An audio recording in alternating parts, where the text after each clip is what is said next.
Security forces عوام کی حمایت سے بلوچستان میں پائیدار امن لائیں گے۔ فتنہ خارج اور فتنہ ہندوستان کے خلاف کارروائیاں دہشت گردی کے مکمل خاتمے تک جاری رہیں گی۔ فیلڈ مارشل سید آصم منیر کی 20ویں نیشنل ورکشاپ بلوچستان کے شرکا سے ملاقات میں گفتگو۔ کہا پاکستان اپنی سرزمین اور عوام کے لیے خطرہ بننے والے دہشت گردوں کا ہر ٹھکانہ ختم کرنے کے لیے پرعزم ہے۔ غیر ملکی سرپرستی میں کام کرنے والی پراکسیز بلوچستان میں بد امنی پھیلانے کی کوششیں کر رہی ہیں۔ مسلح افواج اور عوام کے اتحاد سے دشمن کے ناپاک عزائم ناکام بنائیں گے۔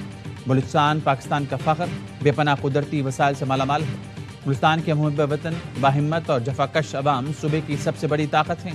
وفاقی اور صوبائی حکومتوں کے ترقیاتی منصوبے بلوچستان کی سماجی اور معاشی ترقی کے لیے اہم ہیں۔ سول سوسائٹیز، جامعات، میڈیا اور نوجوان قومی یکجہتی اور بلوچستان کے امن میں اہم کردار ادا کر رہے ہیں۔ قومی اتحاد اور ثابت قدمی ہی پاکستان کے روشن مستقبل کی ضمانت ہے۔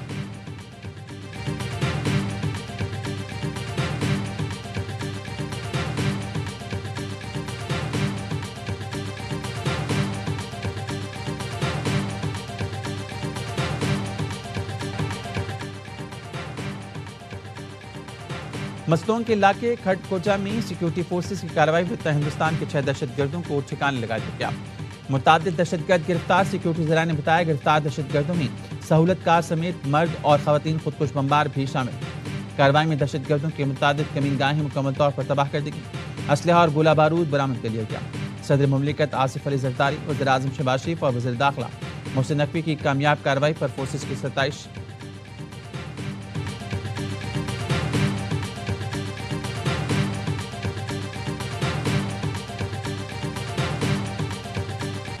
مستونگ میں ججز کی گاڑی اور مسافر بس پر حملہ۔ ولی Khan by pass per firing سے سیشن جج عبدالحکیم کاکڑ محافظ سمیت شہید ہو گئے۔ ایڈیشنل سیشن جج طارق لاشاری زخمی ہو گیا۔ فتنہ ہندوستان کے دہشت گردوں نے کھٹ کوچا میں بس کو نشانہ بنایا۔ کوئٹہ سے کراچی جانے والے 3 مسافر شہید، 3 زخمی ہوئے۔ وزیر اعلیٰ بلوچستان نے زخمی جج کو فون کر کے خیر دریافت کی۔ وفاقی وزیر داخلہ محسن نقوی کی سیشن جج اور جوڈیشل مجسٹریٹ پر فائرنگ کی مذمت۔ ڈسٹرکٹ اینڈ سیشن جج عبدالحکیم کاکڑ اور سیکیورٹی گارڈ کی شہادت پر اظہار افسوس۔ شہید جج کی نماز جنازہ ادا کر دی گئی۔ صوبائی وزیروں سمیت اہم شخصیات نے شرکت کی۔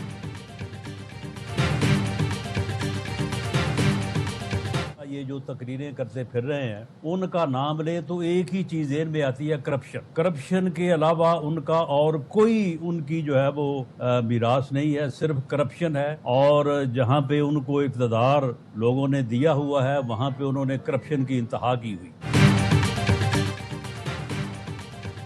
وزیر اعظم کے مشیر رانا ثناء اللہ کا نام لیے بغیر پیپلز پارٹی پر 2.5 سے 3,000 ارب کی کرپشن کا الزام۔ کہا یہ جو تقریریں کرتے پھر رہی ہیں ان کا نام لیں تو ایک ہی چیز ذہن میں آتے ہیں، وہ ہے کرپشن۔ کرپشن کے علاوہ ان کی کوئی میراث نہیں۔ جہاں ان کو لوگوں نے اقتدار دیا ہوا ہے وہاں انہوں نے کرپشن کی انتہا کی ہوئی ہے۔ 15 سال میں صوبے کے 2.5-3,000 ارب روپے دبئی پہنچا دیے اور اس پر انہیں کوئی شرم بھی نہیں۔ فخر سے کرپشن بتا کر کرتے ہیں۔ ترجمان سندھ حکومت سعدیہ جاوید نے رد عمل میں کہا کرپشن منی لانڈرنگ کے موجد کس منہ سے اخلاقیات کا درس دے رہی ہیں۔ سندھ کے خلاف زہر اگلنے والے پہلے شریف خاندان کی بین الاقوامی لوٹ مار کا کچا چٹا کھول لیں، دوسروں پر کیچڑ اچھالنے اور الزامات سے رانا ثناء کے دامن پر لگے سنگین الزامات نہیں چھپ سکتے۔ انگلی اٹھانے سے پہلے ماڈل ٹاؤن کے خون کا حساب دیں گے۔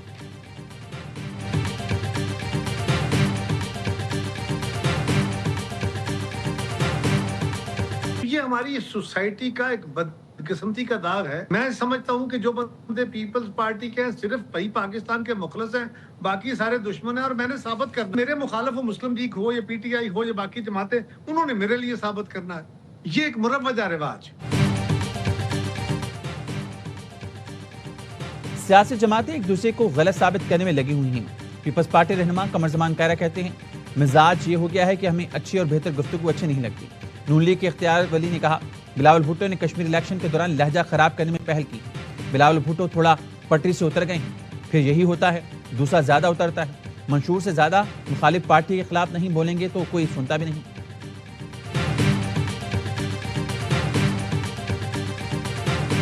پیٹرول 3 روز میں 15 روپے 72 پیسے مہنگا، مزید 4 روپے 40 پیسے اضافے کے بعد نئی قیمت 331 روپے 52 پیسے فی لیٹر ہو گئی۔ ہائی سپیڈ ڈیزل 3 روپے 62 پیسے فی لیٹر مہنگا۔ ڈیزل کی قیمت میں 4 روز میں 24 روپے 35 پیسے اضافہ کیا گیا۔ نئی قیمت 378 روپے 66 پیسے فی لیٹر مقرر۔ اوگرا نے مسلسل 74 روز قیمتوں میں اضافے کی منظوری دے دی۔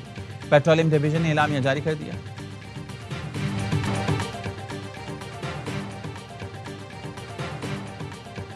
پاکستان کی بحر احمر میں سعودی آئل ٹینکرز پر حوثی ملیشیا کے حملوں کی شدید مذمت۔ سعودی عرب کے ساتھ مکمل یکجہتی کا اعادہ۔ وزیر اعظم شہباز شریف کا سعودی ولی عہد شہزادہ محمد بن سلمان سے فون۔ ایکس پر لکھا، میں فیلڈ مارشل سید آصف منیر اور پوری پاکستانی قوم اس نازک وقت میں سعودی قیادت اور عوام کے ساتھ کھڑی ہے۔ حوثی ملیشیا کے اقدامات ناقابل قبول اور بین الاقوامی قوانین کی خلاف ورزی ہیں۔ بحر احمر میں حملے جہاز رانی کی آزادی اور علاقائی امن کے لیے بڑا خطرہ ہے۔ وزیر اعظم اور سعودی ولی عہد کا علاقائی امن، سلامتی اور استحکام کے لیے مل کر کام کرنے پر اتفاق۔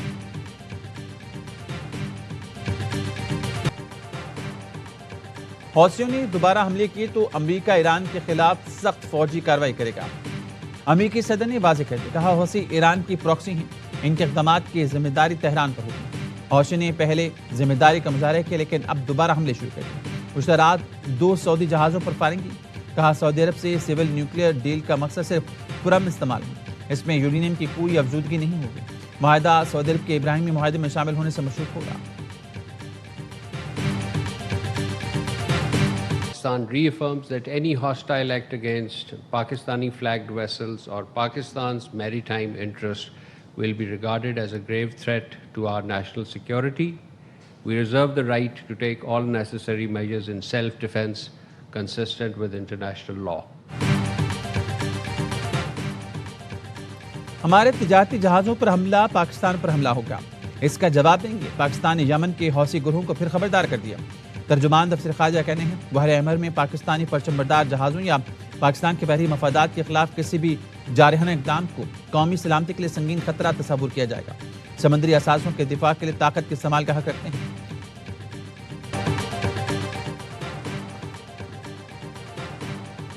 ایران پر امریکی حملوں کی 12ویں لہر، اہواز، بوشہر اور کرمانشاہ میں دھماکے۔ امریکہ نے جنوبی ایران کے مختلف علاقوں میں میزائل برسائے۔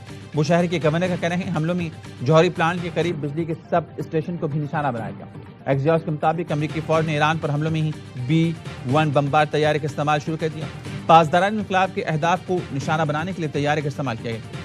ایرانی فوج کی جوابی کارروائیاں جاری۔ کویت کے علی السالم ایئر بیس پر فوجی سازوسامان کے گودام، پیٹریوٹ میزائل دفاعی نظام اور MQ-9 ڈرونز کے ہینگر کو تباہ کر دیا۔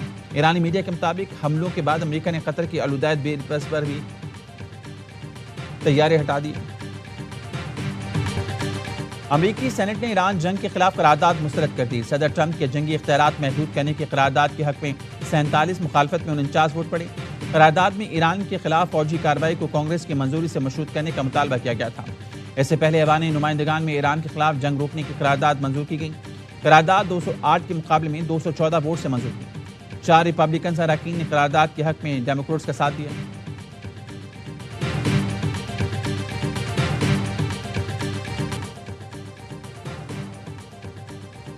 پنجاب میں مانسون کا طوفانی اسپیل، موسلادھار بارش کے بعد لاہور کے کئی علاقے ڈوب گئے۔ نشیبی اور پوش علاقوں کا فرق ختم ہو گیا۔ گلبرگ، والٹن، تاج پورہ، ہربنس پورہ، اقبال ٹاؤن سمیت شہر کے مختلف علاقے زیرآب۔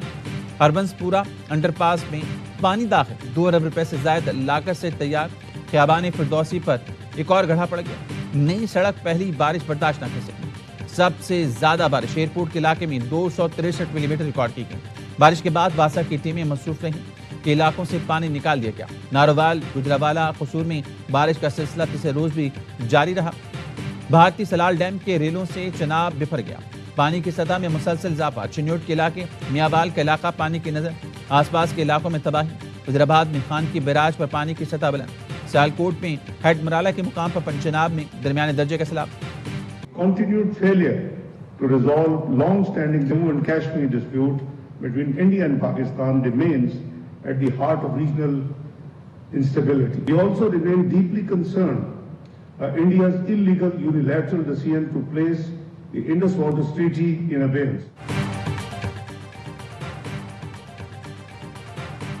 بھارت کا سنتاس معاہدہ معطل کرنے تشویشناک اور اشتعال انگیز اقدام ہے۔ جموں کشمیر کے تنازع کے حل کی جنوبی ایشیا میں پائیدار امن کی بنیاد ہے۔ نائب وزیر اعظم اسحاق ڈار کا آسیان ریجنل فورم سے خطاب، کہا پاکستان نے خطے میں امن و استحکام کے لیے امریکہ ایران مذاکرات میں فعال سفارتی کردار ادا کیا۔ تمام فریق سفارتکاری کے ذریعے مسائل حل کریں۔ نائب وزیر اعظم کی ریجنل فورم کے موقع پر انڈونیشیا اور سنگاپور کے وزراء خارجہ سے ملاقات، اہم علاقائی اور عالمی امور پر تبادلہ خیال کیا گیا۔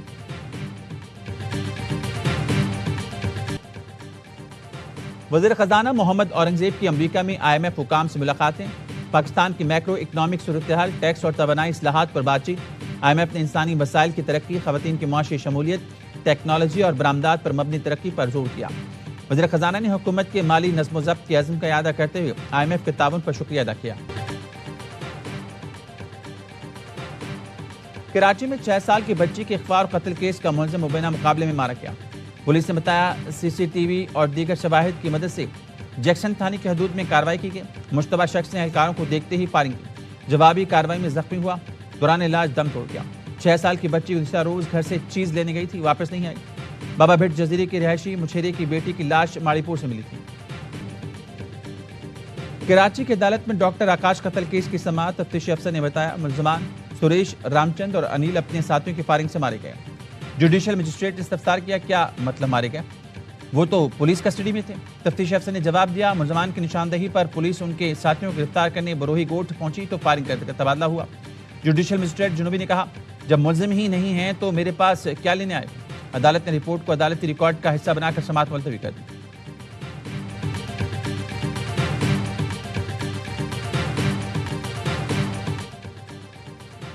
کراچی مباج کوٹ کے نوشا محلے میں بچہ کھلے مین ہول میں گر کر جاں بحق، 7 سال کے جہانگیر کی لاش نکالی گئی۔ لوایقین کا ہب ریور روڈ پر ناردرن بائی پاس پر ہے۔ ایک جانب سیلابی صورتحال، دوسری طرف پانی کی قلت برقرار۔ سکھر براج سے خریف کے سیزن میں بلوچستان کو اپنے حصے کا پانی نہ ملنے سے شدید بحران سر اٹھانے لگا۔ اوسطی محمد میں بلوچستان کی واحد گرین بیلٹ تباہی کے دہانے پر، لاکھوں ایکڑ زرعی زمین بنجر ہونے لگی۔ چاول کی فصل خطرے میں، زمینداروں اور کسانوں کا وفاقی حکومت سے مداخلت کا مطالبہ۔ MP سردار زادہ فیصل جمالی نے کہا 60 سے 65% پانی کا شارٹ فال ہے، جس کے باعث اہل علاقہ کے پاس پینے کا پانی بھی دستیاب نہیں۔